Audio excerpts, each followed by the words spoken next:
Metroid Dread is amazing. I just finished it this weekend and I've had an absolute blast with it. Maybe I was in a minority, but I wasn't hyped for Metroid Dread at all.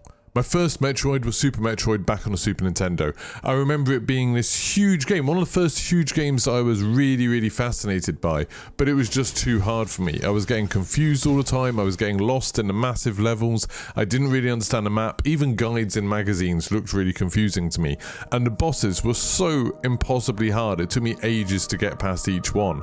But the oppressive atmosphere and the thrill of getting new powers was like absolutely nothing else. On the GameCube, I played Metroid Prime and it managed to capture the loneliness and the exploration absolutely perfectly, but the combat wasn't really up to snuff. Like trying to play a first-person shooter game on the GameCube hardware wasn't the best experience. And other than that, I've barely thought about Metroid in the past nearly 2 decades now. I'd imagine I'm probably not alone and that most people watching this video probably know Samus more from playing Smash Brothers than from playing the Metroid games. When Metroid Dread released, I wasn't that interested, but I heard so many people saying that it was their game of the year and it was basically a perfect game. I had to pick it up and give it a try. They were right. First of all, let's get the bad out of the way. This is a Switch game and if you're playing it on a 4K TV, it looks pretty bad. The level and creature design is great, but there's a lot of rough edges and the ugly geometry makes it feel like a really old game. But that's it. That's all of the bad. Like, seriously. Metroid Dread has taken everything that people loved about the original 2D Metroid games and trimmed out everything that was annoying. You're still Samus, a futuristic bounty hunter that's found herself on a planet stripped of powers yet again and needing to work out what's going on and how to get back to her ship. To do this, you explore through different biomes, fighting enemies, recover your power-ups, discover secrets, and destroy huge powerful bosses. There is a nice catch-up cutscene at the start, so you don't really need to have played any of the other games to enjoy this. You can dive right in, and I would say this is probably the best entry to get started with. Everything feels so snappy from the start. The technical limitations in the graphics are clearly there to serve the frame rate, and it feels so smooth and steady through like 90% of the game. There is a complex mini-boss arena where there's like 2 enemies that make it chug a little bit because there's so many effects and things going on, but generally it holds up really well and it makes everything feel so satisfying.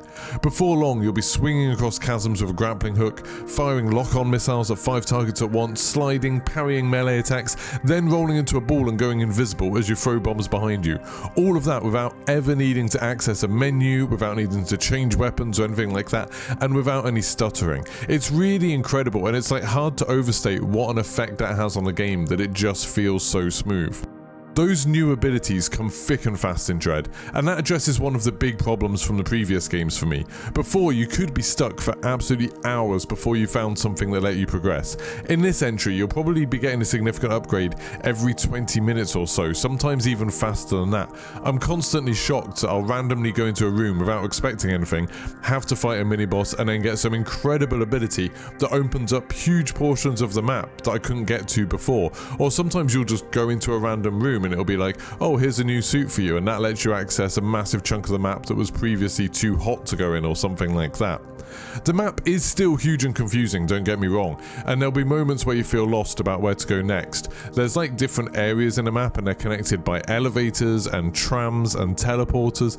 It's really hard to wrap your head around, but between the incredible interactive map that you have that shows you where every door is and what type of door it is, which means when you get a new ability like a new weapon that lets you shoot through a certain type of door, you can immediately see on a map, okay, these are all of the doors that I can get through using that. And then also there's some incredible level design that feels almost spooky in how intuitive it is funneling you to the next area. There's been loads of times where I've just thought to myself, well, I don't know where I'm going, so I'm just going to run around a little bit and try and work out what to do. And then I find myself within a couple of minutes in the exact place I needed to go to. It's not even completely linear as well. Sometimes there's 2 or 3 areas that you could go to get something that will help you to progress, and it just seems to funnel you towards those almost effortlessly. You don't really notice that you're having to backtrack quite a lot because you're constantly, when you do backtrack new areas, finding new shortcuts or new paths out of it and things like that. The challenge in the game really comes from the combat, and that's something that's quite different from the original Super Metroid, I think. The combat's a lot deeper, it's a lot more kind of reaction based, there's a lot more depth to it really, and it works really well. Bosses and mini mini-bosses have a huge variety of attacks, and all of them can technically be avoided or parried.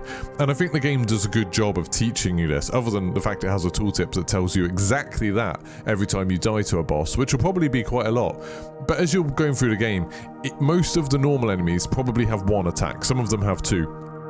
And each of those teaches you how to defend against a certain type of attack. Like, do you need to get out of the way? Do you need to parry it, where you just press one button when the enemy flashes, and then that opens them up for you to be able to do a huge amount of damage to them and often kill them in one hit and get more health and rockets back, which is super useful.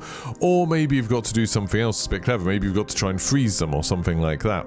Then when you get to the boss, there'll be a bunch of these attacks, all in chains and in different orders, and then you slowly learn the muscle memory. You slowly learn this kind of intricate ballet of using your abilities to avoid as much damage as possible while also putting out damage to the boss.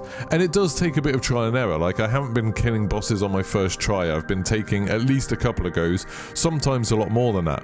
But once you do get into it, it feels so good. It feels like some of the best, games like Sekiro and Dark Souls, where you just learn the boss's animations and you learn how to avoid them, and you feel like an absolute badass once you manage to get it all right, and you're just dodging every single attack and doing huge amounts of damage to the boss. It's really, really cool. The headline enemy, the kind of indestructible Emmy robots that pursue you in certain areas, are probably one of the less interesting things about the game in the end, and it's actually the thing that put me off playing it originally. When I saw that in the trailers, I thought, I don't really want a stealth game. I don't want a game where I've got to sneak around, and in a way the Emmy robots are a bit like that. The game does constantly encourage you to sneak around them. You have this invisibility power that is constantly saying you should use, but I often found that speed was your best friend against the Emmy robots. If you can get across their areas, because they're stuck in these particular areas, if you can just get across them as fast as possible and you know exactly where you need to go, often you don't have to worry about stealth at all. The robots themselves will search for you and then they will chase you down, and if they catch you, if they touch you, it's insta-death. There is a small chance to fight them off. There's an option to press a parry button just as they flash while they're doing the insta-death animation, and it's kind of random. Sometimes it's really quick, sometimes it takes a while before they do it, so it's a bit hit or miss. But that makes it feel exciting when it does happen. It's not something that you can learn to be really reliable with. I'm sure there'll be some speedrunners who can do it every single time, but I found it quite difficult to do. But that also made it like a little bit more exciting when it does work.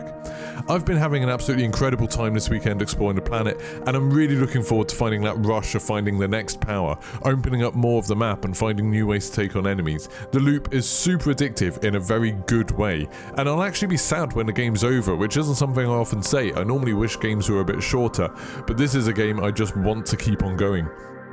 Now, if you like these videos about the best game of the past, present and future, don't forget to leave a like and let me know in the comments what your favourite games are. Are there any other games that you think I should be making these videos about? This is a new series on the channel, and the main direction I kind of want to move the channel in, all about positivity, all about enjoying games and loving games and talking about the brilliant things that there are in games. So subscribe if you want to see more videos about the very best games in the world.